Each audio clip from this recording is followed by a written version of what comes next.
Yo creo que para lo liminal es una oportunidad para entender,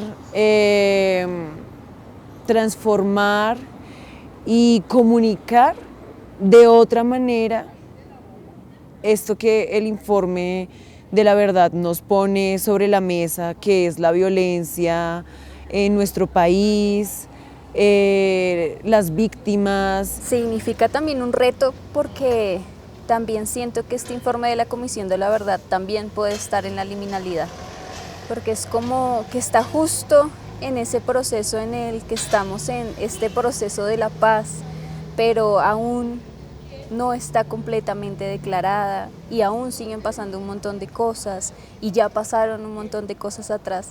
Entonces creo que se encuentra justo en un borde bastante peculiar, mirando a un lugar incierto, aún es excesivamente incierto lo que hay hacia allá, pero lo que hay detrás también. Y sobre todo que se deje escrito, que esté escrito lo que ya sabemos, lo que siempre hemos sabido respecto a la violencia durante muchos años, pero el hecho de que esté escrito es algo muy importante. Y para lo liminal es una manera distinta de comunicar, de entender, de procesar y de transmitir eso que el informe de la verdad tiene, aunque realmente no cuenta toda la verdad como es realmente. Yo siento que dentro de la liminalidad, el informe de la Comisión de la Verdad permite un lugar de encuentro y de desencuentro. Y precisamente el poder nosotros trabajar desde nuestra propia verdad, asumir un lugar, reconocernos dentro de un territorio y en ese sentido ubicarnos dentro de un tiempo, permite contrastar, permite poner en tensión, salirnos incluso de una verdad generalizada y empezar a aterrizar unos asuntos que competen no solamente con una verdad cultural, sino también con una verdad muy propia de lo que tenemos cada uno y cada una de nosotros por decir, por enunciar, por denunciar. Y en ese sentido hay unos puntos de cruce con el informe que aquí decantamos, que analizamos, que nos replanteamos, que reprochamos y que se convirtieron en esos materiales que nos permitieron poner a prueba y en laboratorio para lo que fue este encuentro con los laboratorios de Guaja.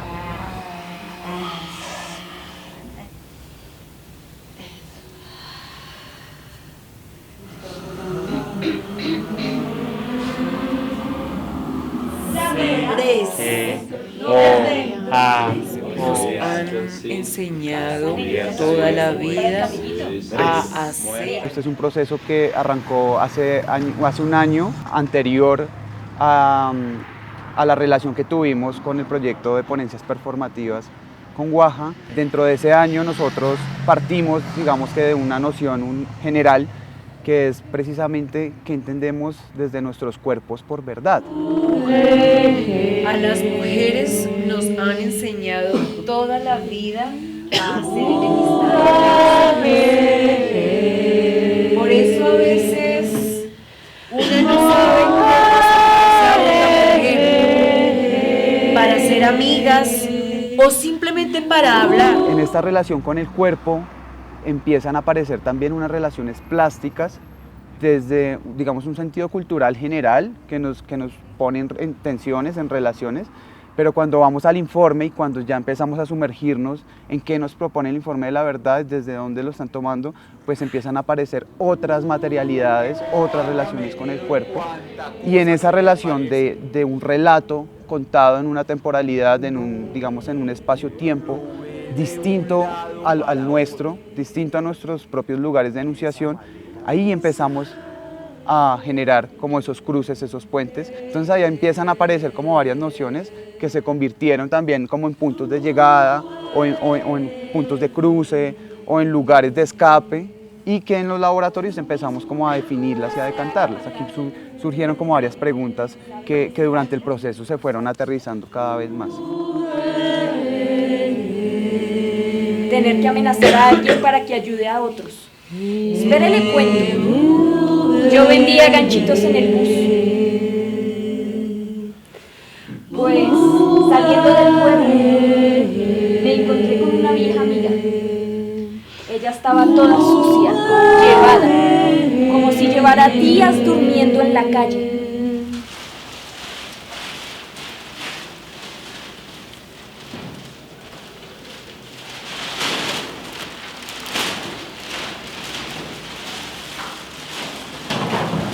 El plástico aparece porque es algo que está inherente en nuestra cotidianidad, en nuestra cultura, por más que tratemos de hacerle el quite como a esto del plástico en general, teniendo en cuenta que nosotros en nuestro quehacer lo hemos cargado de signos, de símbolos, de significados también. Y no solamente nosotros en nuestro quehacer, sino también en nuestro contexto sociocultural y lo que implica el polietileno en el informe de la Comisión de la Verdad. Y específicamente con esto de cajita de huesos, pensaba qué tendría para contar ese plástico en el que guardan esos huesos, esos restos, además que se guardan en bolsas rojas porque es un riesgo biológico.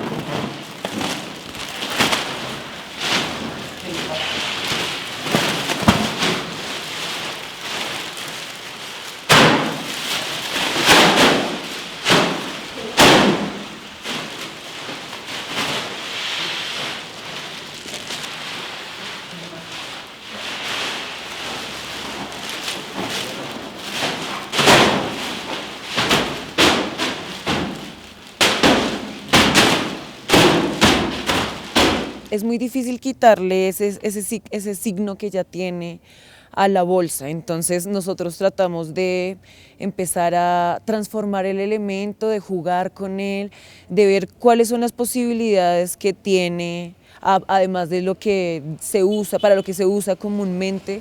Hace parte de muchos de los relatos que están dentro del informe, de los testimonios que están dentro del informe, entonces eso le daba más peso a que el elemento estuviera y a que pudiéramos jugar y también comunicar y volverlo un lenguaje y un símbolo dentro de nuestra creación.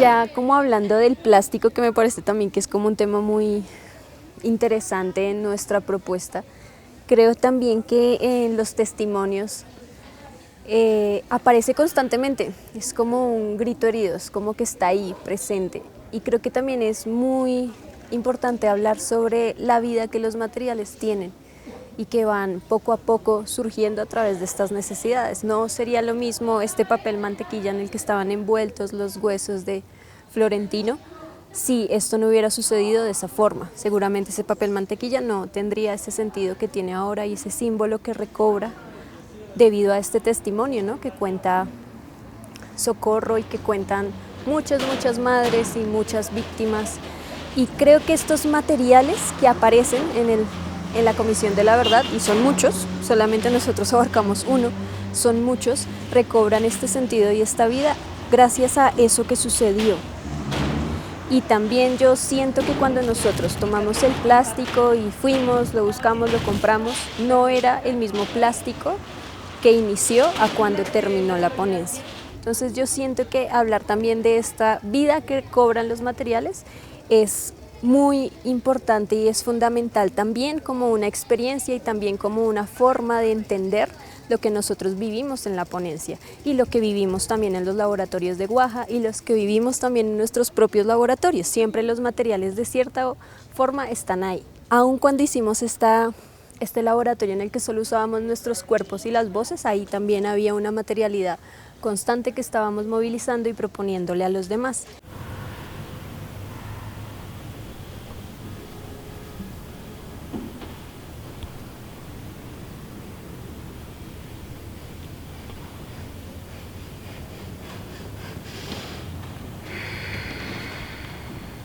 Algo que nos caracteriza como un laboratorio es que siempre estamos explorando y cada vez pasa algo nuevo. Hicimos como otros previos en los que aparecieron otras cosas, como otras pistas que nos dieron, que resultaron en la ponencia final.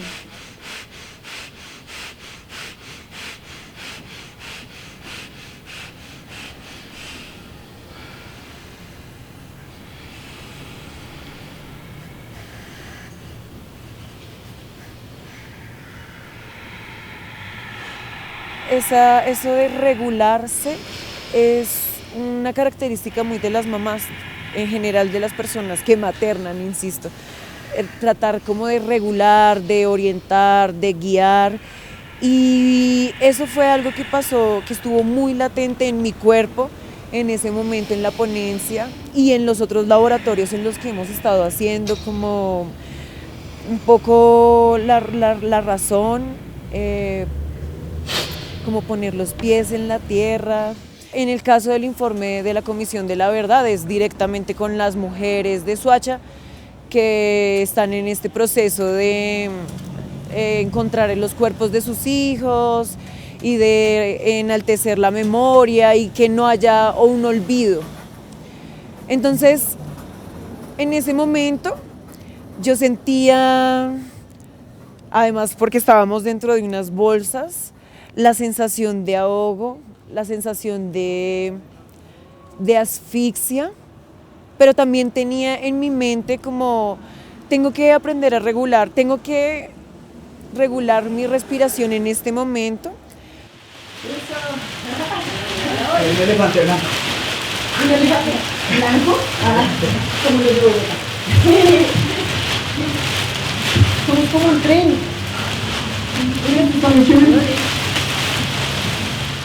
¿Qué es lo que pasa, lo que pasó también como en la ponencia, en la muestra final? Cuando empezamos a jugar, yo sentía la necesidad de jugar para que no se me fuera el aire, como para tratar de tener el control también, a pesar de que había sido una de las premisas que teníamos del juego en el grupo. Algo que me dejó la ponencia a nivel corporal fue justo ese momento antes de empezar.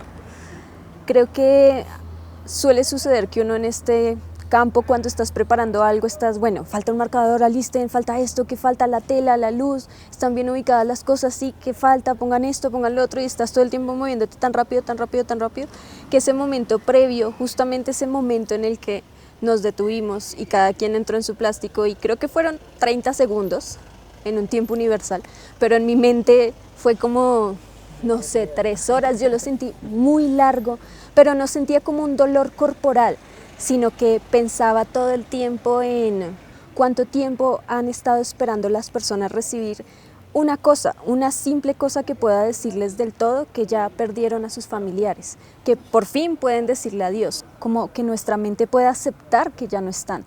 Y ese momento de esos 30 segundos para mí fue muy importante y siento que me dejó muchas reflexiones a nivel corporal también. Y también pensaba mucho en que el cuerpo guarda heridas que se revelan en uno, pero que el dolor es universal y que muchas veces pasa que las personas que hemos compartido experiencias dolorosas similares tenemos en nuestro cuerpo muchas similitudes. Y así siento que pasa muchas veces con la guerra y con las heridas profundas que suceden en nuestra piel y en nuestras mentes y se crea como una fractura, como una brecha y olvidas, pero tu cuerpo no lo hace.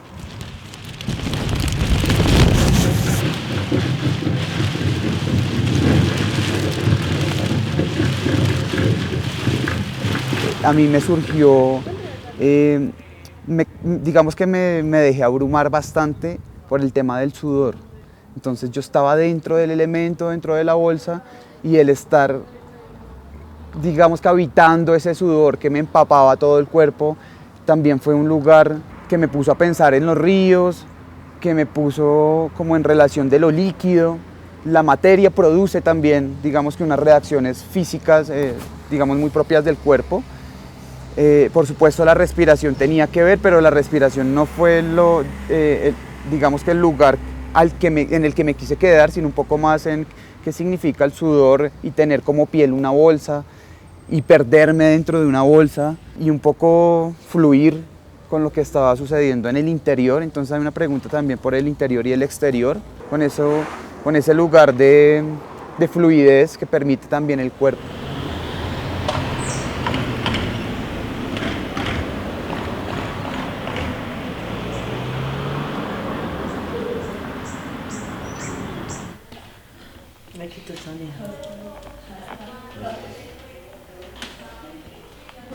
Como el plástico se vuelve también como otro ente, y qué tendría para decir esa entidad, ese esperpento, frente a todo lo que ha tenido que vivir. O, por ejemplo, otro de los laboratorios que hicieron Andrés y Natalie, de poner a viajar la bolsa, ¿cuántas historias tendría para contar esa bolsa? ¿Cuántas anécdotas contentas, o si felices, o cuántos chascarrillos ha tenido que pasar también?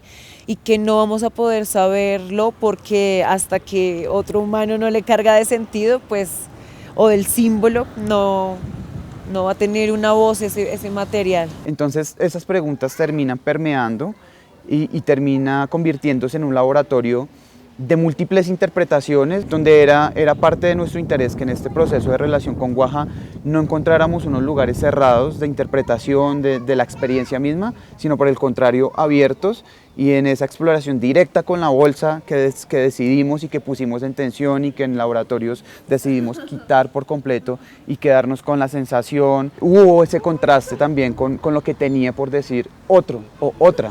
Entonces creo que ahí también eso enriquece bastante como el lugar propio, el lugar común y un poco el sentido que también empieza a cobrar desde el lugar del laboratorio.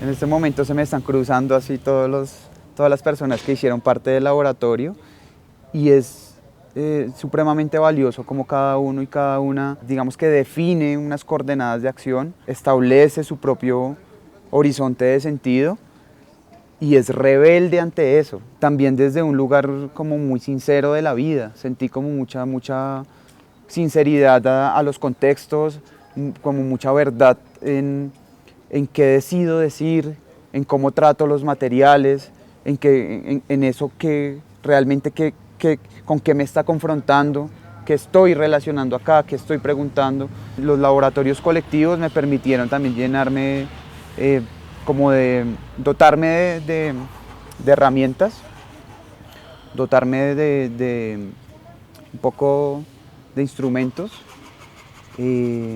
para seguir haciendo, para seguir creando.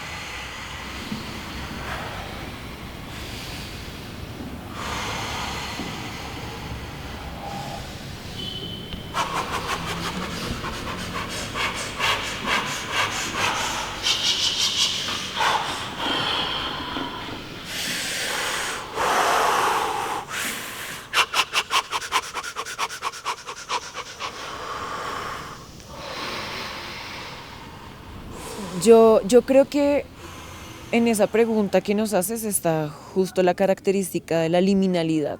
Se desdibujan las líneas, como los límites que hay, digamos que en este caso, entre las ideas que tienen cada uno de los participantes del laboratorio, y aunque cada uno estuviese haciendo algo distinto en lo material, pues teníamos algo de base que era el informe de la Comisión de la Verdad, y creo que es muy interesante ver cómo cada uno tiene como su bagaje cultural y lo puede poner en juego en una creación escénica o en un momento escénico.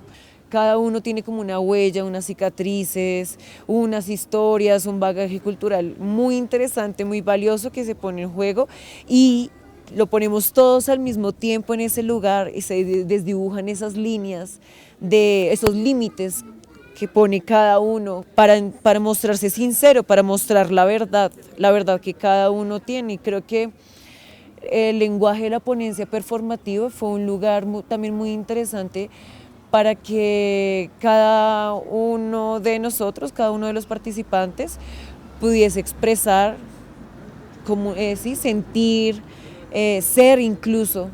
Yo solo quería agregar a esto que comentan Andrés y Lorena, que hay algo que nos une, también lo siento así con todos los laboratorios que vivimos con Guaja, y es que nacimos en guerra.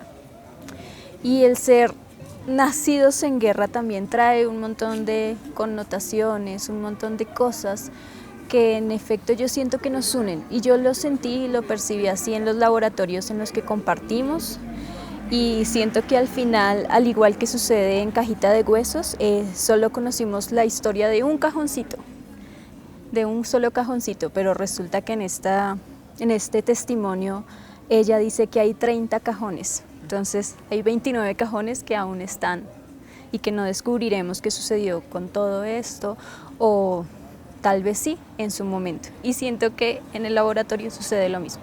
Esto es solo una pequeña parte de todo lo que se vivió, y hay muchas cosas que quedaron ahí, en la exploración, en la experiencia, en nuestros cuerpos.